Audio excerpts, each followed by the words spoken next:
All right, let's see. Are you here already? Let me make sure I've done this correctly. Today we are live on YouTube. Hey, YouTubers, you out there? Anybody here on Twitch so far this morning? Let us know. Let us know if you're out there and that everything's working right. And wow, yes, we are live on Facebook. Patricia Bishop is here already. Great to see you, Patricia. Who's out there? Anybody on YouTube and Twitch as well? Patricia, you're going to love it. We've got a really interesting program today. So let me start off by saying hi. I'm Bill Schaefer of Growing Bolder, and this is Growing Bolder Now. Streaming programs like this can have an incredible reach, and sometimes we don't even realize who we're chatting with. I see that Roseanne Dash is here as well on Facebook. Good morning, Roseanne. It's nice to have you here too. We don't always realize how far these things can go. It's kind of cool for everybody to kind of weigh in, say hi, and go ahead and start commenting in the comment box. Barbara Cox says good morning as well on Facebook. Tell us where you're watching from. Gary Hess is here. Tell us where you guys are too, because that's kind of interesting as well. We're making friends all over the country and then beyond sometimes too. We had a bunch of people from Sweden in last week too, and Patricia Bishop is in New Orleans this morning, traveling around, huh, Patricia? How's that going? Tell us where you're watching, why you're here, and most importantly, give us some idea of how you're growing bolder. Gary Hess from Lancaster, Pennsylvania. Laura Mayer from St. Paul. Thea Daniel is here from Northern California. We're going to tell you a little bit about Thea in just a minute. Donna Moore. Good morning to Donna Moore as well. Did her show last night. I hope it was spectacular. And Barbara Cox in Des Moines, Iowa, and Claudine Howard in Texas.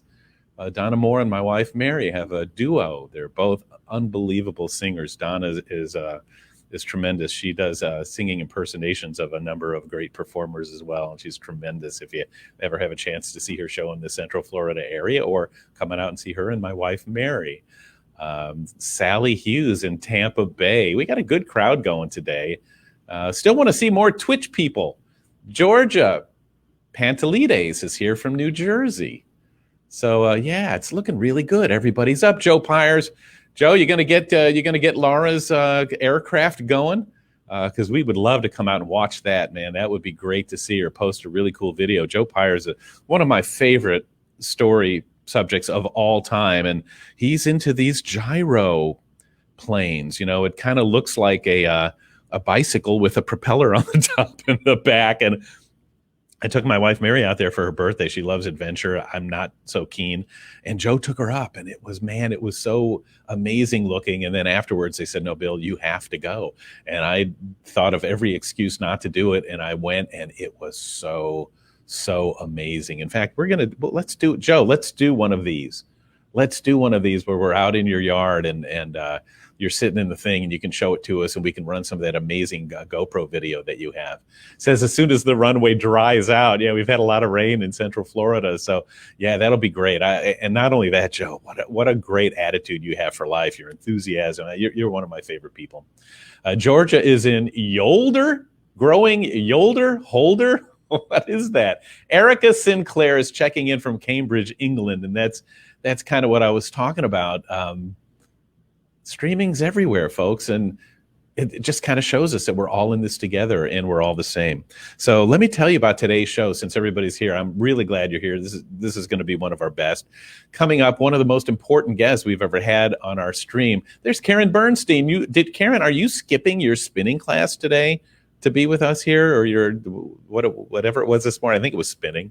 Anyway, we're glad you're here. So as I was saying, this may be one of the most important guests we've ever had. We're going to hear from Ellen Jaffe Jones. She's a former investigative reporter whose life completely changed. She had a near-death experience. She had 3 loved ones diagnosed with cancer, and her story just might change your life as well, because I'm sure you've had the same thoughts. You've had the same concerns. You've thought about doing what she did. She's going to talk about taking charge of our own health, because these days, folks, that's what we all have to do. Your health, your fitness, and we're even going to talk about sex, because, well, why not? Who's interested in that anyway, right? Anyway, you're going to really love Ellen Jaffe Jones. She's got a lot to tell us that really will make us all take note. First of all, just a bit about Growing Bolder. In a sea of negativity, it is a place to find inspiration. If you've ever wished there was more to life, if you've ever wondered why you're not fulfilled, if you're faced with challenges, maybe they're health challenges, they could be financial, they could be relationships, which can be difficult to maintain. And if you've wondered if there's a way out, a way forward, Growing Bolder is the place for you. It's a social media presence. It's a TV show on public television. It's a radio show, and it's a podcast. It's an incredible magazine as well. So much more. And the place to find out about it all is the mothership, growingbolder.com. Do take a look at growingbolder.com. I'm telling you, folks, there really is nothing like it out there. It's just a place to be you. It's a place to be a better you than you ever thought you can be. And when we swim in a pool of like-minded people that are encouraging us to do better instead of telling us, gee, that's a good idea, but nah, it's too hard, or you don't want to go to Growing Bolder. It will change your life in a great way, in the best way possible. In fact, one of the things you'll find if you do go is a very cool page about something very interesting. We have a new broadcast television program. Some of you may know about it. It's called What's Next. It's kind of like Pardon the Interruption meets TMZ. We bring up a variety of topics, some short videos, and then our panel of Growing Bolder personalities, very interesting people, offer their takes, their insights, and their impressions, and it's excellent. There are some great conversations, unexpected moments that all center around what's next in our lives. It's pretty cool. Where do people talk about that? Just at Growing Bolder. And you can see where it's airing near you. You can even watch an episode by going to growingbolder.com/hyphen. Here, I'm going to say this again. growingbolder.com/what's-next. There it is. It's in the comment section too of your screen. Thank you, Tim, for popping that in as well. Also, we got a brand new app that takes our Growing Bolder shows, our interviews like the one you'll see today, our stories, and puts them in sort of a Netflix format. So you can not only find things easily, you can see just how many truly fascinating guests, pieces, and programs that we have for you. And the best part of it is, just like everything on Growing Bolder, there's no charge. Go, enjoy, bathe in the stuff, look around, see what's there, connect with something. Just go to growingbolder.com/TV and check it out. That's the app there. Again, if you get confused, just go to growingbolder.com. It's all there. We had a great stream last week with a musician named Marlon Hoffman. What an amazing guy. I encourage you to go over to the app and look for that interview and watch it. He was like, man, everything he said, everything out of his mouth was wisdom and to the max. And you never would have expected it from somebody who's not like a professional motivational speaker, somebody like that. But we find so many pearls of wisdom. We all consider ourselves ordinary people, right? So many pearls of wisdom come from ordinary people, and nobody gives them a forum. Nobody gives you a chance. We're sharing comments here on the side. We all have a chance to participate. Thank you, Patricia. Marlon was amazing last week. We can all lend our voices, and together we're so much stronger and we're so much better. It's empowering, it's encouraging. And we have a segment that we do from time to time in this program. Patricia was our first bold soul, but we have another bold soul to introduce you to today. There's someone out of our audience here on the stream who is living a Growing Bolder lifestyle, someone who's active, somebody who's interested, inspiring, and in other words, a normal person who's just out there trying to live a fulfilling life. She is Thea Daniels from Sonoma County, California. She's learned the benefits of living with gratitude, of always looking to grow, to experience, and to making a difference for others along the way as well. Why don't we let her tell us a little bit about herself? Here's Thea Daniels. Hello, Growing Bolder community. My name is Thea Daniels, Coach Thea Daniels, and I live in Santa Rosa, California. I'm here today to talk to you about what fires me up, and that's you. I love people. I love the whole concept of ordinary people doing extraordinary things. And one of the things that runs my life is being in service to taking care of myself so that I can be in service to the people that are in my community. And then the whole coaching thing is about being able to help people be in touch with what lights them up. Happiness and fulfillment. Keeping it simple. Because when we make choices from a place of happiness and fulfillment, we live better lives. So no matter what it is that you're doing, when we know what it is that we want, we have a direction to go into. How cool is that? That's fantastic. Thea Daniels, man, definitely growing bolder, bold soul. And folks, you can do that, can't you? You can do a little video that kind of explains what your perspective is, where you are in life, what you've learned, what your thoughts are. Send us your video. Give it a try. Share it with us. If you think you'd like to try, just write the words bold soul, pop it into the comment section there along the side where you can see that Tim from Growing Bolder has already put the directions up there. Just pop the words bold soul in and we'll reach out to you and figure out a way to contact each other. Life is always best, folks, when we can empower and inspire each other. All it takes is a little honesty, a little vulnerability, which is great, and a desire to make a difference. And that's what kind of pushes us through all the rest. So become a bold soul, especially those of you who are popping in and who like what you see from Growing Bolder. Be part of it, because that just makes the whole thing better. Well, you know what? Without even thinking about it, I guess that's a pretty good intro to our next guest. I am Bill Schaefer, and this is Growing Bolder, and our next guest is a very bold soul because she wants to help all of us make some big changes, the kind of changes that just might help you live longer, certainly help you live better. And she says it isn't nearly as hard as it sounds. So what kind of changes are we talking about? Basically, it's just two. It's diet and exercise. And she just might be all the motivation you need. Let's say hi to Ellen Jaffe Jones. Ellen, how are you? I'm great, Bill. Thank you for having me on. Well, you look fantastic, and I can't tell you how happy I was to be able to reach out to you and find out that you were available to do this. I've known Ellen for a very long time. In fact, I knew you in the 70s, Ellen, and I was trying to think back on it, and I don't think that you were a runner. I don't remember that you were on any special diets. In other words, you were just like the rest of us. So what happened? Well, funny, just such a small world. Marlon Hoffman and I not only went to the same high school, but we were in drama and plays together and stuff. So just the world is so synchronistic sometimes. But, you know, I grew up in St. Louis, right next to the best bakery on the planet. And by the time I got to the age of 28, I almost died of a colon blockage. I collapsed in the newsroom. I was a television investigative reporter, first in Des Moines for 18 cold months, then Miami, and then moved back to my hometown of St. Louis. And they rushed me to the emergency room, and they said they'd never seen a blockage so large in somebody so young, and I would need to be on medication the rest of my life.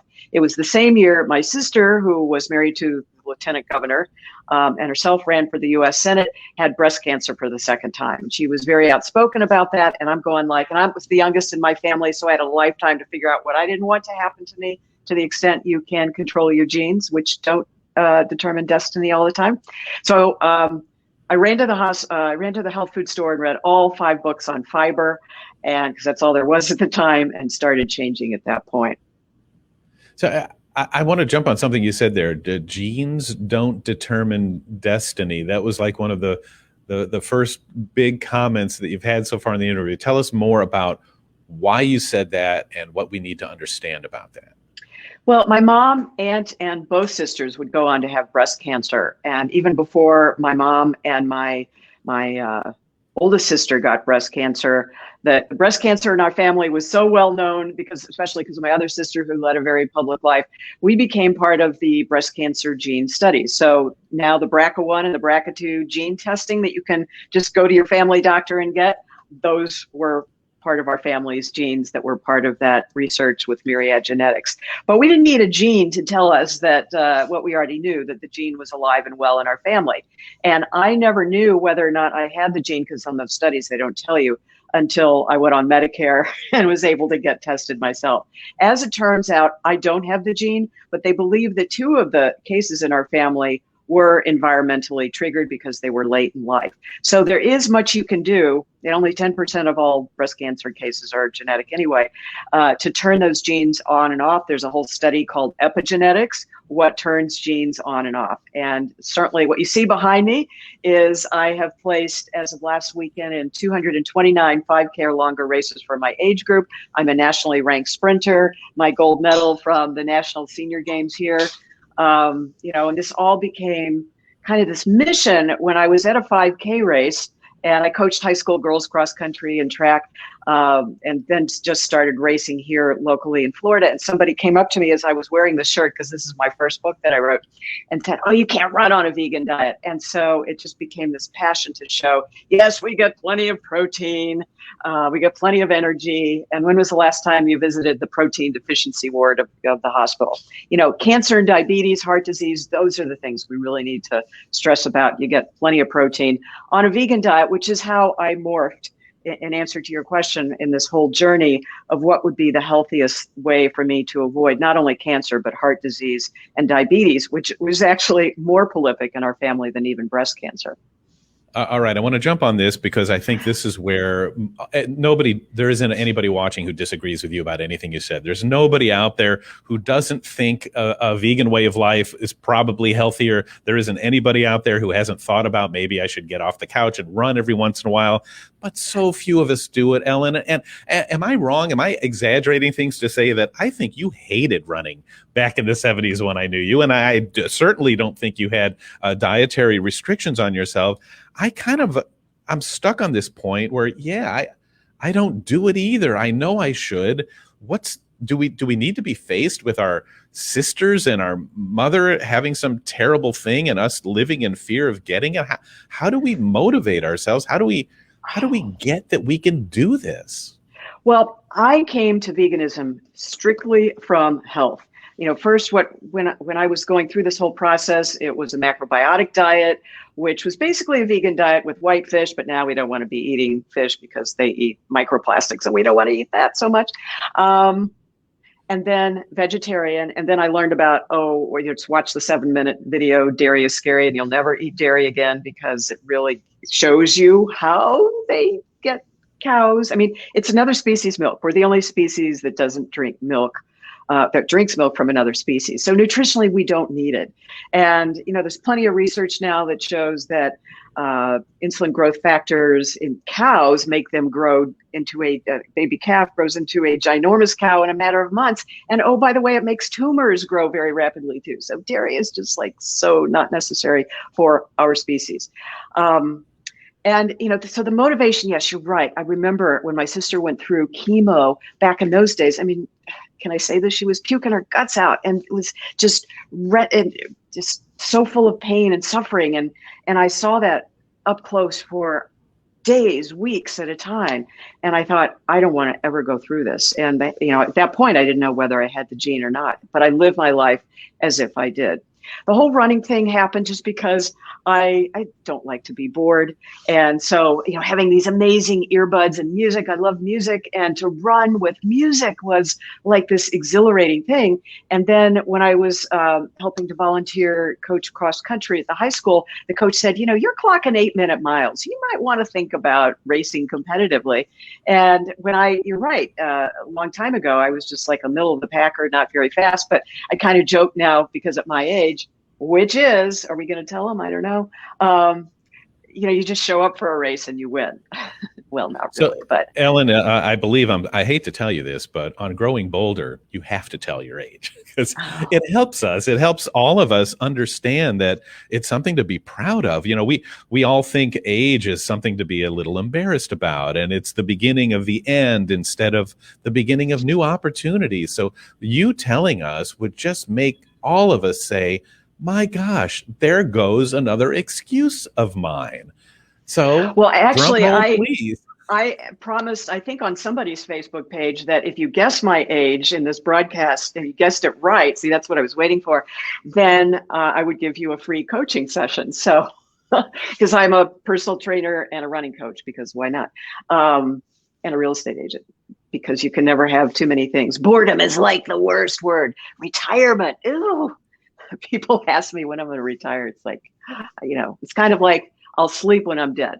I got plenty of time for that. But yes, people ask me, what are you running from? And my answer is disease.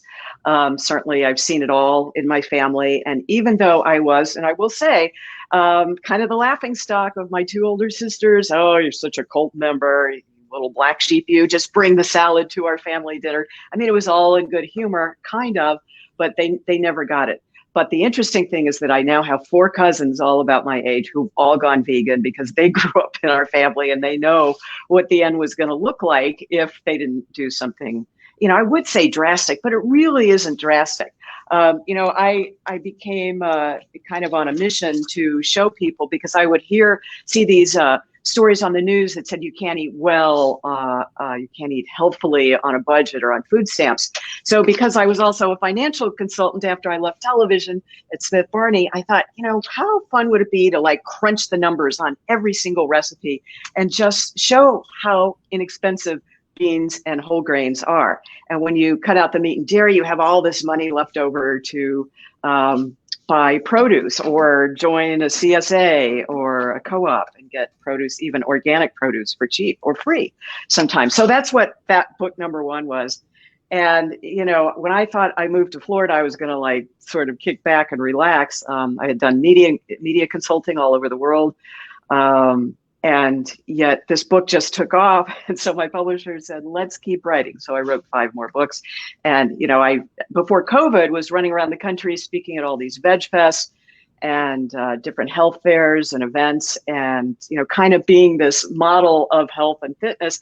But really, I did hate running. And just one more anecdote on that. And next question, please. I was lucky enough to do a 5K race with my 2 daughters in St. Louis, and they had their significant others come along, and we all placed. But on the way to the race, we were all saying how much we hate running.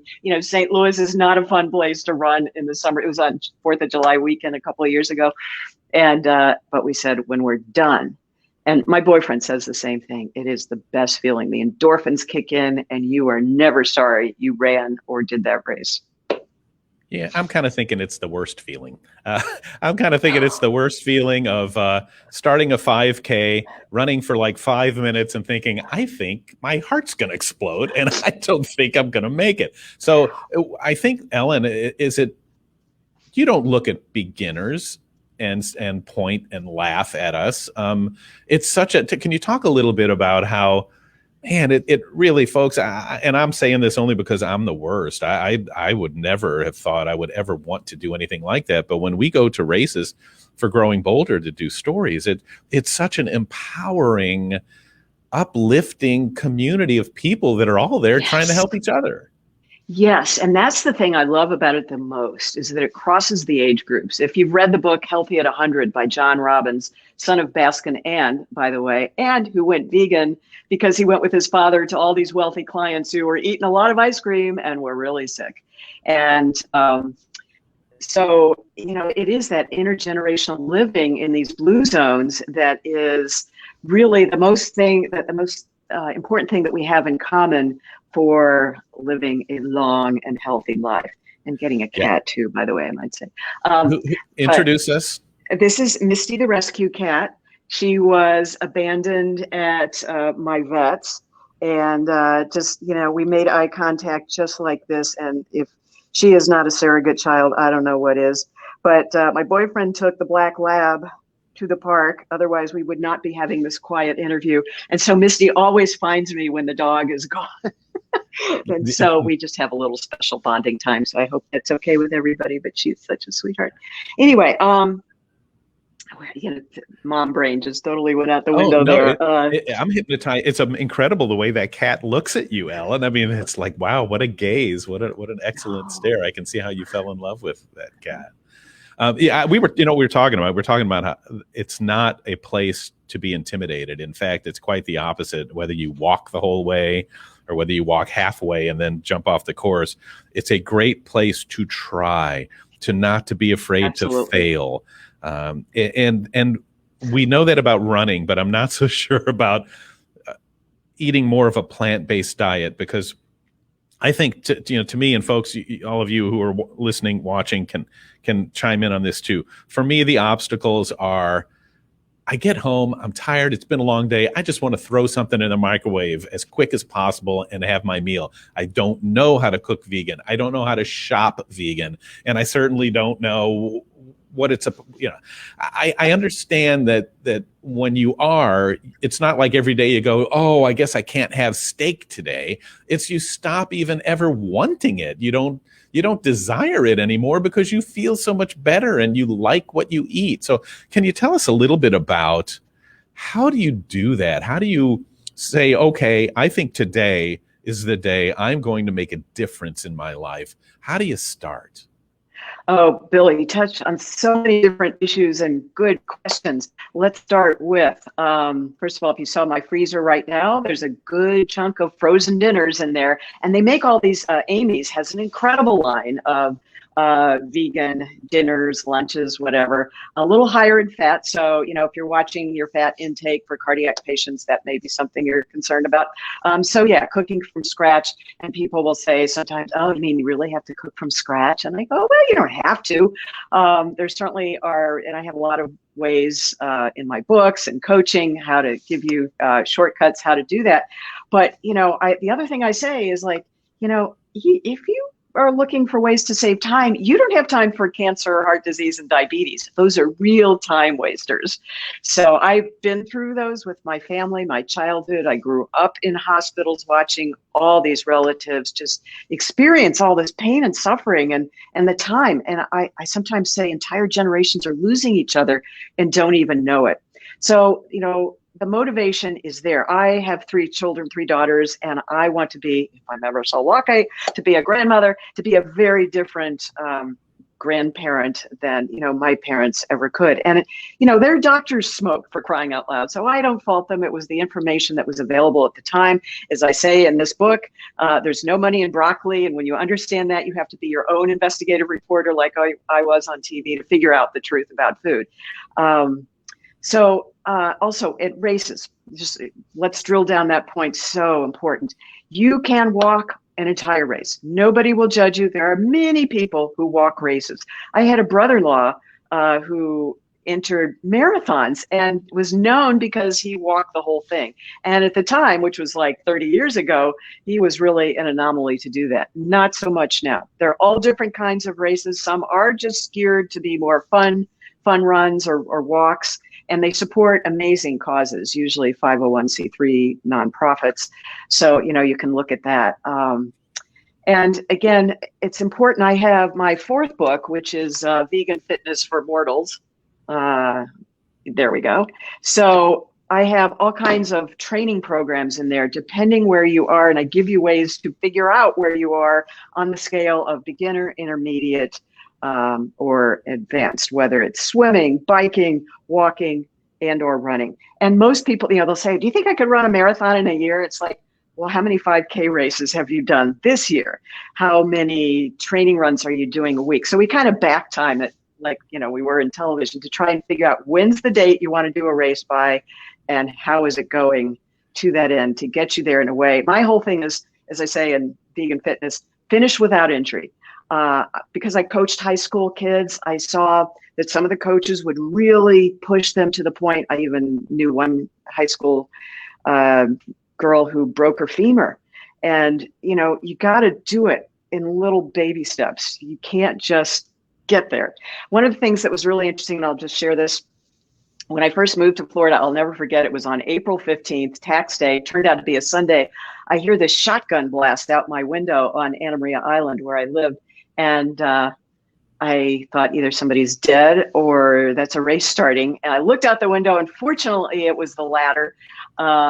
And it was just a race starting. And I meandered over there, struck up a conversation with a woman who I'm friends with to this day. And I said, how do people run in Florida in the summertime? And she goes, get up at sunrise. And that piece of advice, we're still friends to this day, and it really served me well. So there are ways to do this, finding running groups in your community. And again, lots of people walk in these groups.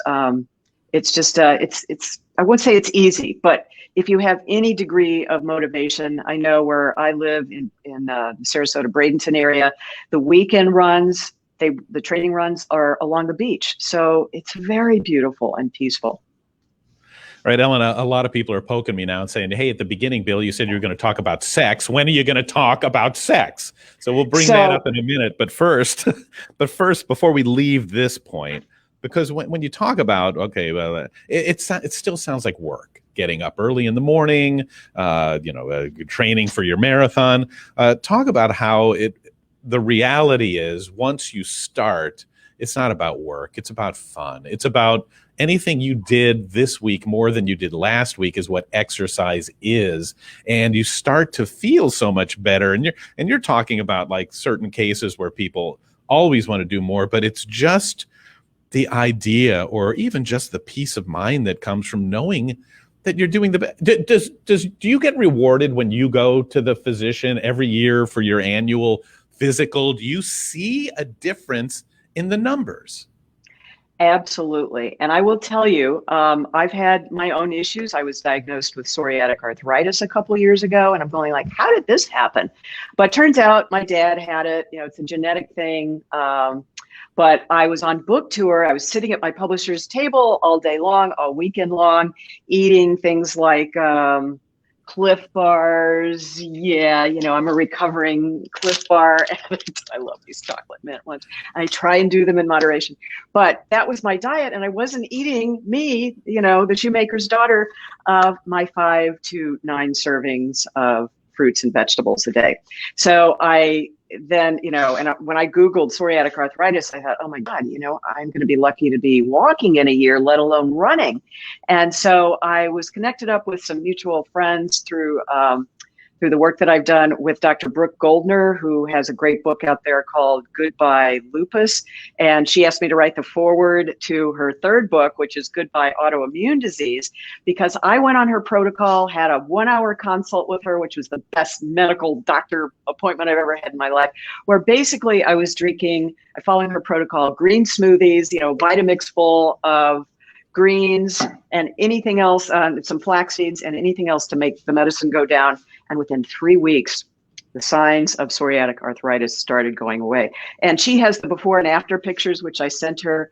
My palms were all cracked and bleeding. My fingernails were coming off, which was just mind blowing. And that by doing this hypernourishment, as she calls it, the symptoms just went away, and it blew my doctors away too, because I was starting to get, the classic symptoms that usually gets you in your two fingers here on each hand. And, and that's kind of probably the permanent damage that's still there, but, I don't feel it. And so, this kind of stuff, we're not immune. Going on a vegan diet doesn't make you immune. You still have to, you can eat any diet unhealthily and any diet to some extent healthfully. But there's some things you can't overcome by eating meat and dairy. You asked about how long does it take? 3 to 6 weeks to change your taste buds. When we often make the comparison, did you ever drink whole milk as a kid and then you went to skim milk and it was like this blue, not tasty stuff? And then maybe a few weeks or months later, you went back and tasted whole milk again. It was like this thick sludge. So that's the kind of change that happens. You feel so much energy. And okay, I don't know if anybody, I'm not seeing the comment thread or anything. Has anybody guessed my age yet, Bill? No, and if they don't, I'm going to. But I know. So. Don't you? Don't you? But I want that lesson. I want that free consultation. There you go. I think, Ellen, something happens. Messages like yours kind of get lost in the clutter, because everywhere you turn, people are telling you they've got a cure for this and something for that. And so since there's not a huge marketing agency behind plant-based dieting or running, it's not the glitzy Madison Avenue kind of thing that convinces us. Kevin Fitzgerald, one of our Mizzou classmates, is listening from Marco Island, and Mike Redmond, a friend of mine who started cycling, and he ended up doing it just because it's fun and the health benefits are amazing. But do you find people that ask you all the time, they go, well, what supplement should I be taking? And that's a whole different kind of game there, isn't it?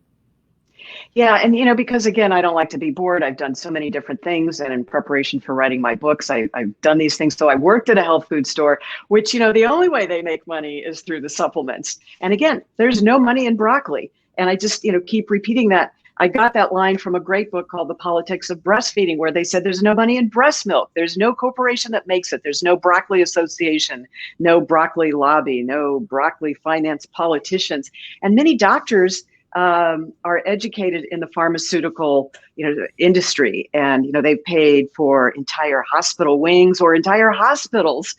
And so when you do your research, and you really do have to do this to figure out different things that may or may not work for you. And I just always knew I wanted to avoid medication as much as I could, because I saw the drug interactions, with different relatives, and you might put out one fire, but it starts another. And I'm even going through just different things. When you look at my medical history has not been perfect. My cholesterol, I did the high protein diets when I was younger, because on television we had to keep our weight a certain way. Nobody ever said what it was, but you just knew you had to. And so I paid a price for that. My cholesterol was 203 at its worst.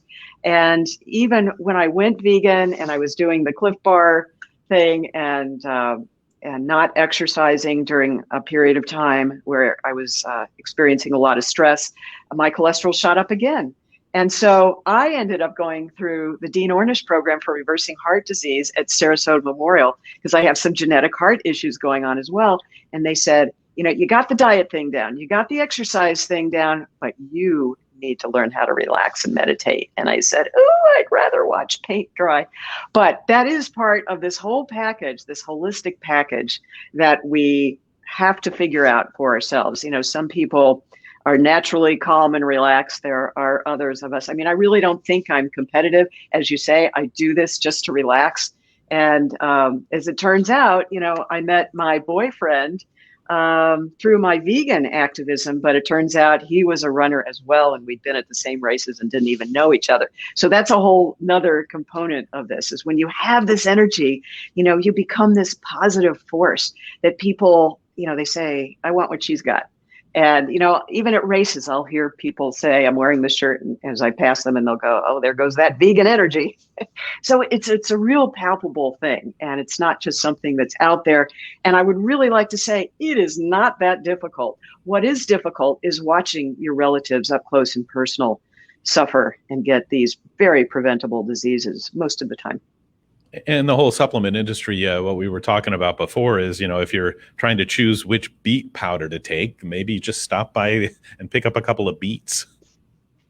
Yeah, although I will say beet powder is my breakfast of champions on race day. I really do. I've had chronic bronchitis. I've had asthma. And so I just feel like I can breathe better when I've had beet juice before I race.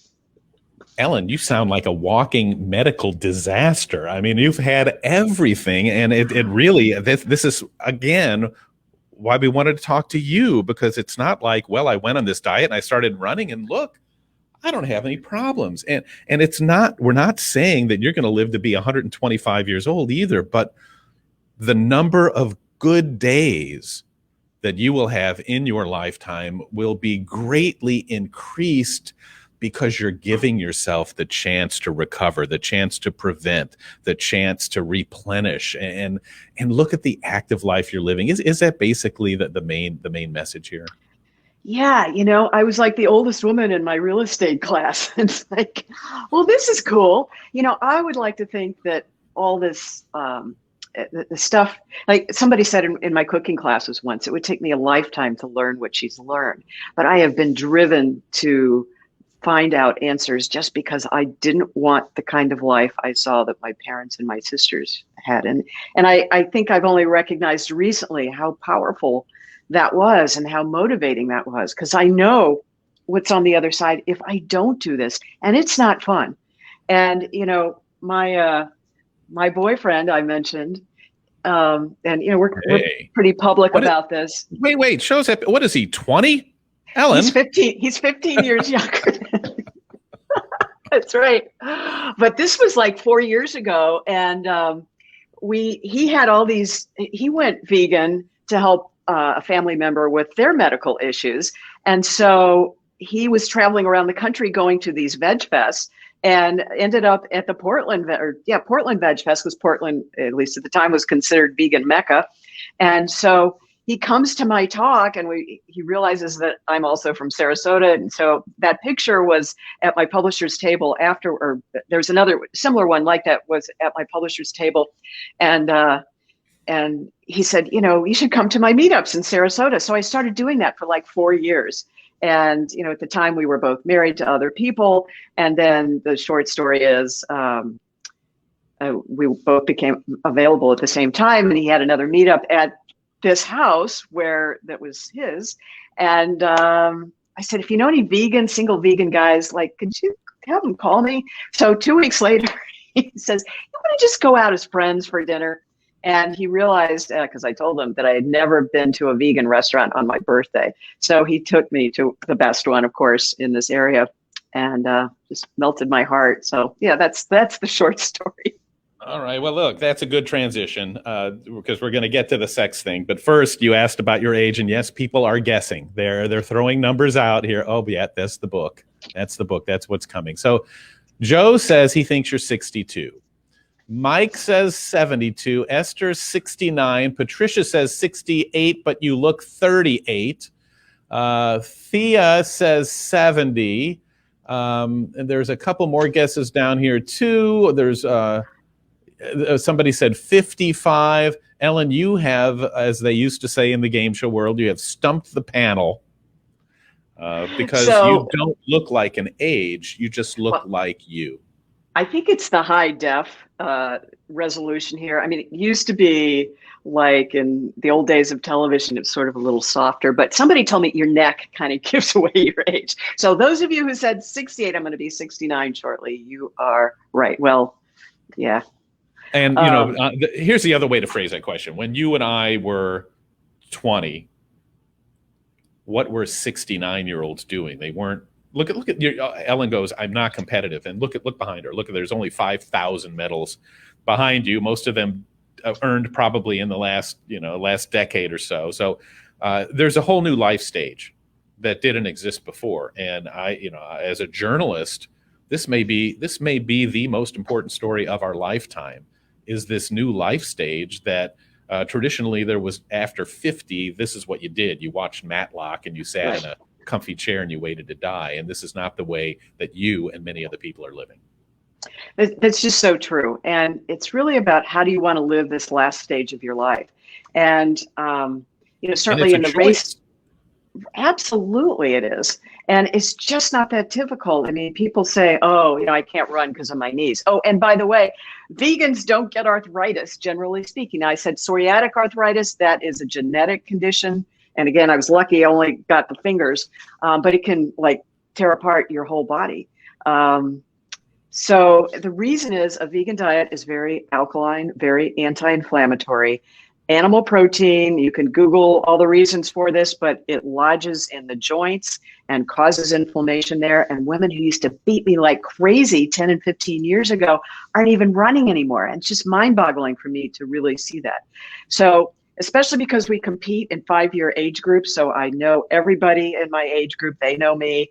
And, people just kind of are dealing with all these issues, as am I. But, it's like how much, we got to all die of something. And it's just Michael Greger, who's one of my mentors.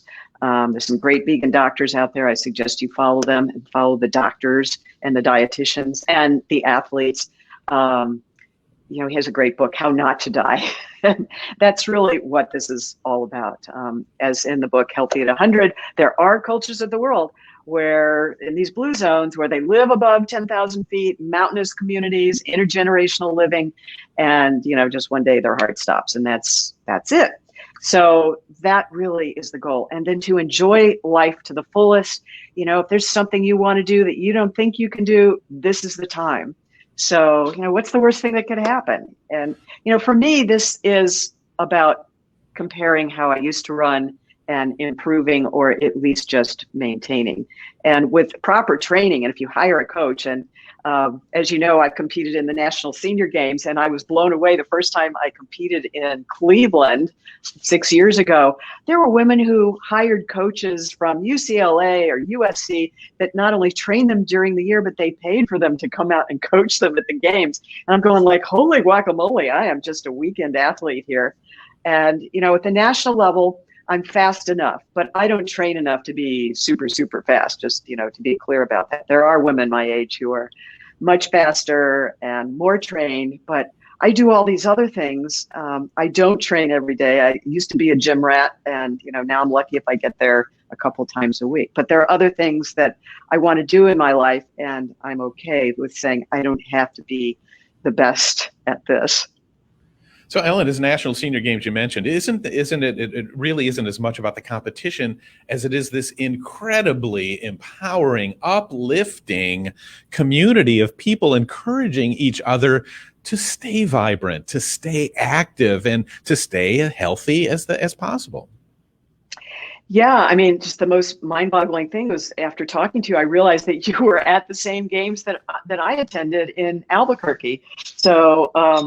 There's my gold medal from the 4x100, and it's just so much fun. And, you know, in the local running community, it used to be thought that, you know, the senior games are just for geezers who are one step away from death's door kind of thing. But I'm telling you, they are super competitive and super fast at some of the levels there. So, but what's cool is that everybody is welcome and inspiring. We saw a 103-year-old, I guess you saw her in Albuquerque, do the 100 meters.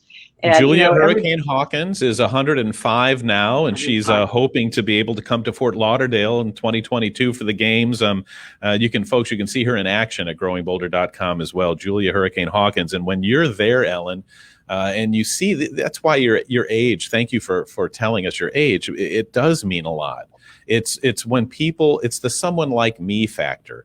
When somebody can tell us all day long what we're supposed to do, but when we're 68, when we're 60, when we're 75, 78, and we see you talking about how much fun it is, how much joy you get out of it, how much energy you have, we start to think, well, maybe I could, $4 a day, vegan afford, maybe I could do that too. And maybe this is a good time, Ellen, to talk sex. What does veganism have to do with sex? All right, well, let me get there real quickly because I know we have just a limited amount of time. You're not going to show us any pictures, are you? Oh, no, there were no pictures and no demonstrations either. So second book was Kitchen Divided, vegan dishes for semi-vegan households, because my partner at the time, my husband, was not vegan.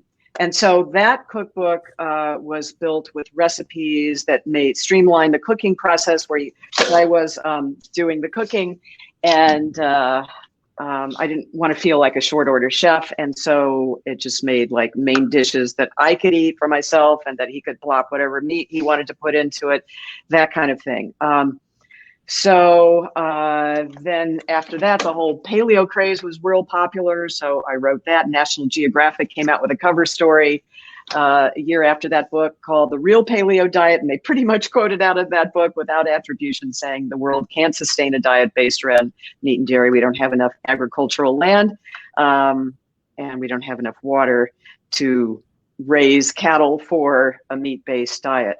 And they also said in Paleolithic times, truly, we were way more gatherers because the success rate of hunters even today is abysmal. So that was that book. And then, as I mentioned, vegan fitness, just because people want to learn how to do that. And yeah, so then we get to vegan sex. And I always say, if this doesn't work out, vegan for one is your last hope. But really, it's about single serving recipes, so you're not cooking for a lot of people. But this came about because up until the age of 62, not all that long ago, and by the way, the subtitle here is Dump Your Meds and Jump in Bed.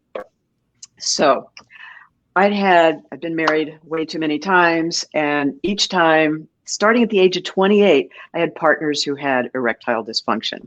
And we were just told, pop the purple green pill so your eyes turn orange. Oh, well, just part of the aging process. Don't ever take that as an answer.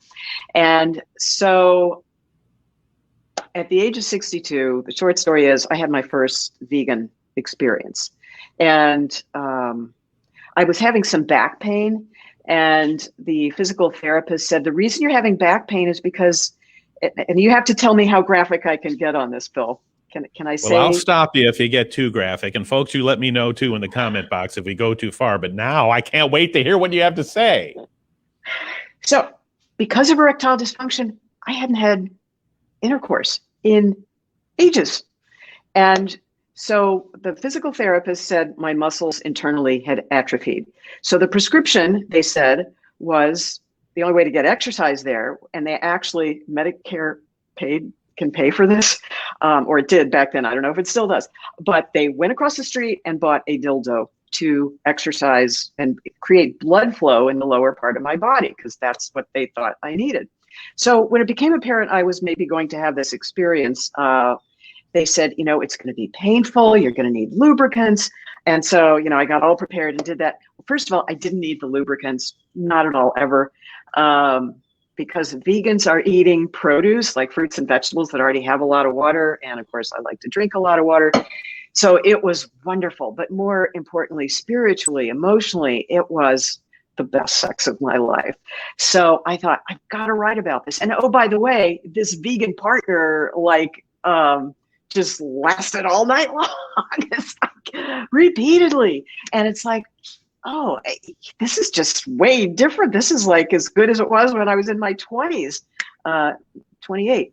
So I wanted to write about it and started writing about it. And then at a Veg Fest, I ran into Dr. Joel Kahn, who is a vegan cardiologist out of Detroit. And I said, Joel, you want to write the medical research part of this book with me? And he said, I'd love to.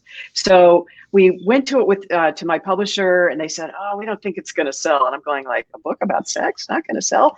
Went to our first Veg Fest, and they saw how well it was selling, outperforming my other books. So they bought the rights to it, and that's where it is now. But here's the thing. Erectile dysfunction is the leading indicator of heart disease by as much as 30 years. Reason being, the blood vessels in the lower part of our body are much smaller and thinner. And when they start clogging up, that's when you get this indication that something's wrong, and you may not have that death-defying heart attack until 30 years later, because the arteries and vessels in the upper part of your body are much bigger.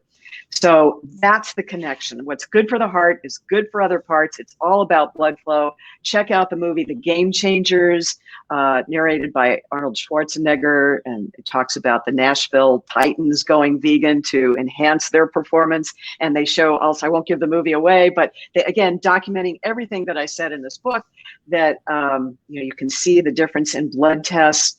And they have these college students get fed a meat-based meal one night and a vegan meal the next night, and they connect their body parts up to machines that measure their erectile function during the night while they sleep, and they're way more active as a vegan with a vegan diet than having consumed the meat, which can be measured. You can see it in the blood, so it's pretty amazing. Yeah, I think what's amazing is our infatuation with pills and supplements, and we will do those in a heartbeat and not even really know what's in them, why they do what they do, who's manufacturing them, where they come from. But you tell a story like that and people go, well, I want to hear that. It's a multi-million-dollar industry out there because there are a lot of people suffering from something they wish they weren't. And I think, all in all, Ellen, is there a downside? Have you discovered, maybe there's pesticides on vegetables, somebody might say. Is there a downside to giving this a try, plant-based vegan diet? When people the big question we always still get is, where do you get your protein? And again, just, in case you missed that shot, we're good there with the protein.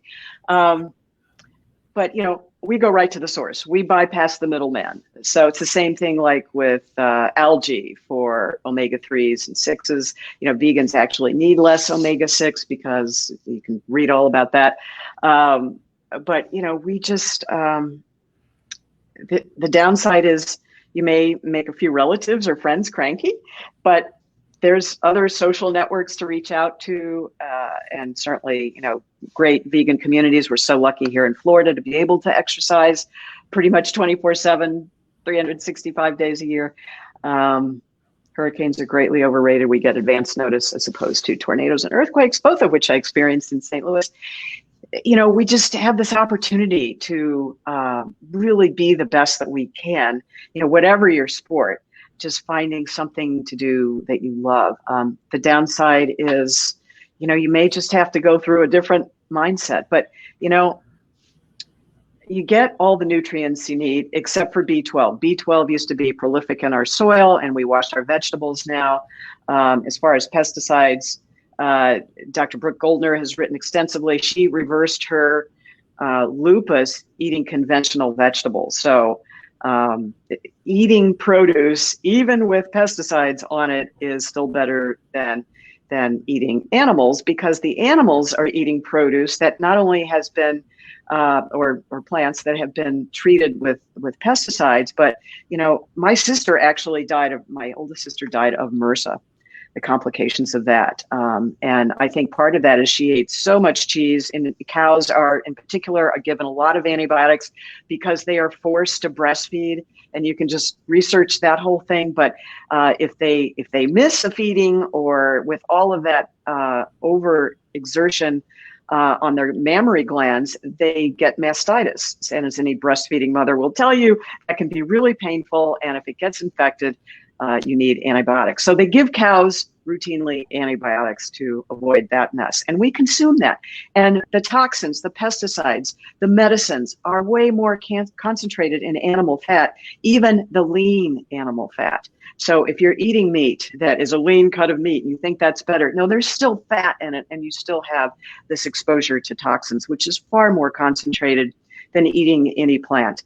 Certainly you can check out the environmental working groups, the Dirty Dozen for the worst treated produce. Usually it's things like, I do buy my berries because they have thin skins, and the pesticides can be systemic in those two, or in the berries, and same thing with peaches. Anything that has a soft skin, you might want to try and buy organic. But that's such a small price to pay for this and all this energy and fun. Yeah, and I think really the overriding thing, Ellen, gosh, thank you for sticking with us. This has been quite a rigorous conversation. We've touched a lot of bases.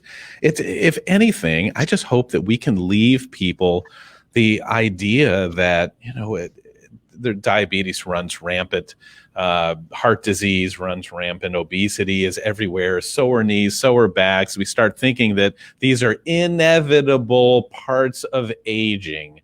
And in some cases, maybe there is some of that, but we have more power. We have more control over our future, over our health, over our bodies than we believe. And maybe it's time that we can all improve ourselves and not pass the buck. And that cat is just unbelievable, that cat. They're talking about you, Misty. But yeah, Ellen, so yeah, I just want to thank you for being as personal as you have and as you are, and sharing this message, which is probably your instinct from coming from the J school like we did, and spending our careers in media, and you've had many experiences. But take it from an investigative reporter's mentality. Don't take anything on face value. Trust yourself.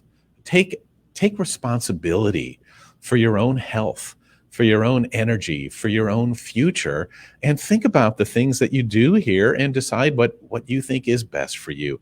Ellen's amazing. There is so much more to her, the work that she is doing, the inspiration she is sharing, the books she is writing, and the difference she's making. And even if all she did was bring up the conversation in all of our minds, it's definitely worthwhile. And you will want to check her out and keep up with all that's going on with her. And you can do that at her website, vegcoach.com. Our thanks and our gratitude to the uplifting and empowering Ellen Jaffe Jones. It's a great conversation, and it's something that we all should think about from time to time. And one of these days, maybe we'll all take those steps to change something in our lives, and maybe be able to give ourselves better, more vital, vigorous futures than we even know about. So that's going to do it for GB Now for this stream. As always, we're glad to have you with us, and just want to remind you that the party never ends at growingbolder.com. I'm Bill Schaefer, reminding you that whatever you're up to this weekend, try to make a difference in somebody else's life, because that's growing bolder.